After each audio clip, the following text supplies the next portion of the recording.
As we all know, there is a man, actually multiple men at this point, sitting in that El Salvadoran super prison that has been referred to as a torture prison, as a slave prison, but they're totally innocent. They were wrongfully deported when they were actually, some of them, U.S. green card holding citizens, and the administration refuses to give them back, or to even do anything to get them back, I should say. So last week, we had a federal judge, Paula Genis, who told the administration, you have to get, the main guy back. Kilmar Abrego Garcia is his name. He is a sheet metal worker from Maryland. He was off work, going to pick up his son when he was apprehended wrongfully, the administration admits, and they sent him to the El Salvadoran prison. So the judge, Genis, came out and said, you have to get him back. Like, you messed up and you admit you messed up, get him back. But instead of doing anything at all, picking up a phone and saying, oops, hey, we're going to send a plane for this guy, the administration, led by Karoline Leavitt, decided to mock the judge. And it didn't turn out well for them. But Karoline Leavitt went out there, issued a statement, and said this about the judge: we are unaware of the judge having jurisdiction or authority over the country of El Salvador. She was then followed by Trump advisor Stephen Miller, who said she thinks she's the president of El Salvador. It's an American citizen down there, or at the very least an American resident, that you, in your haste to get rid of people of color, snatched up off the street, stuck him on a plane, you admitted you did it wrongfully, and you're just like, well, what's the big deal? Oh, well, we can't do anything about it. So those statements were made on Friday. On Saturday, Donald Trump's Department of Justice attempted to go in front of the judge again and basically make the same argument that, hey, listen, we got no control over El Salvador. We just have, a very specific agreement with them that allows us to send people down there. But hey, who are we supposed to call? Now, I want to point out that they made the deal with the president of El Salvador. So obviously there's open lines of communication there, right? I don't think anyone in their right mind would assume that Donald Trump could not pick up the phone and call President Bukele and say, hey, man, yeah, I got a real problem here. Sent you the wrong guy. We'll send a plane, send him back. All's good, right? Yeah, cool. That's it. That's how long that conversation would have to take, but the administration refuses to do it, even though they've admitted in court it's a mistake. But here is what Trump's DOJ lawyers attempted to argue on Saturday. Foremost, talking about the judge's ruling, it commands defendants to do something they have no independent authority to do, make El Salvador release Abrego Garcia and send him to America. Kilmar Armando Abrego Garcia is presently being held in El Salvador by the El Salvadoran government. The United States does not have control over Abrego Garcia or the sovereign nation of El Salvador.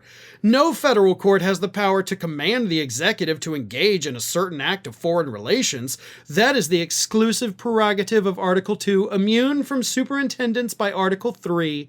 But that is exactly what this order does. Indeed, it is the only thing it does, requiring defendants on the clock to try to force a foreign country to take a discrete action. When she says on the clock, what they mean is the judge gave them 3 days to do it. Like, basically, you're on the clock. It cracks me up to see that they put that in the filing, like, and you gave us a time limit. Like, come on, judge. It's the weekend. Trump's playing golf at Mar-a-Lago. We don't have time to make a phone call. Judge didn't buy it. And I hope that part of the reason the judge didn't buy it is because multiple members of the Trump administration, again led by Karoline Leavitt, decided to mock her ruling instead of figure out a way to comply. But in response to the DOJ's motion, the judge ruled this in a 22-page ruling. Surely defendants do not mean to suggest that they have wholesale erased the substantive and procedural protections of the Immigration and Nationality Act in one fell swoop by dropping those individuals in the prison without recourse. Instead, the record reflects that defendants have outsourced part of the United States prison system. Thus, just as in any other contract facility, defendants can and do maintain the power to secure and transport their detainees, Abrego Garcia included. So to put that in layman's terms, the judge is saying this. In the United States, if an individual is arrested and put in jail by city government, state government, or federal government, it is because the federal government, under the justice system in the United States, has a contract with those jails, not necessarily like a written contract, but you have a contract to say, this is our prisoner, and at any point, the people doing the prosecuting can say, we need this individual back. That is the contract we have with our prisons. And because you decided to, instead of using a U.S. prison, use a prison overseas, you still have that authority, because that's also in the Constitution, you a-holes. Now, of course, the judge didn't say that, but she should have. Because you're dealing with people that are trying to hide behind other parts of the Constitution by ignoring the rest of the Constitution that supersedes those parts. Like, you can't tell the president what to do, that's in the Constitution. And the judge is like, yeah, you can't just send somebody to a prison with no way to get them. That's also in the Constitution, you idiots. So that's where we're at with this. But I will say this to Karoline Leavitt. It's never smart to mock a judge. Typically, in the case of literally everyone connected to Donald Trump, that's never worked out well for them. And you're beginning to find that out. Not that you'll learn from it, but just a note for the future, if you are capable of learning from your mistakes, Karoline, this was quite a doozy. Did you know that you might be missing out on wonderful content from me? I mean, you're here already because clearly you like what you see. So if you're not already, please do subscribe to the channel. Make sure you like the video, share them with your friends and family, but also follow me across the rest of the social media world. And it's not that hard to do.